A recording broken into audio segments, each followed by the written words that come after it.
Doctor Mahtab صاحب یہ بتائے گا کہ یہ سب کچھ کرنے کے لیے کیا کوئی آئین میں ترمیم کرنی پڑے گی یا پھر کوئی ایگزیکٹو آرڈر لایا جائے گا یا NFC خود ایوارڈ جو ابھی ہے وہ نیا لایا جائے گا، اس کو ریویو کیا جائے گا؟ تو آپ کیا سمجھتے ہیں کیا طریقہ کار اختیار کیا جائے گا؟ دیکھیں، یہ NFC کی اگر کوئی چیز چینج ہوگی تو پھر تو NFC میں کنسنسس کے بغیر تو کوئی فارمولا چینج نہیں کیا جا سکتا.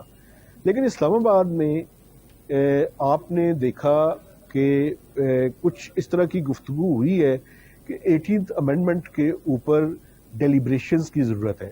تو وہ جو جس بات کو وہ ڈیلیبریشن یا مشاورت کا نام لے رہے ہیں، بیسیکلی یہی 3-4 ایشوز ہیں جو میں نے آپ کے سامنے رکھنے ہیں. چونکہ اس کی وجہ کیا ہے؟ اس کی وجہ یہ ہے کہ فیڈرل گورنمنٹ کے پاس اس ٹائم جتنے ان کی ریونیو ریسیٹس ہیں، جتنی ان کی آمدن ہے، اگر اس کو سامنے وہ رکھے تو آپ یہ دیکھیں گے کہ وہ ڈیٹ سروسنگ کی اماؤنٹ بھی پوری کرنے کے قابل نہیں ہے.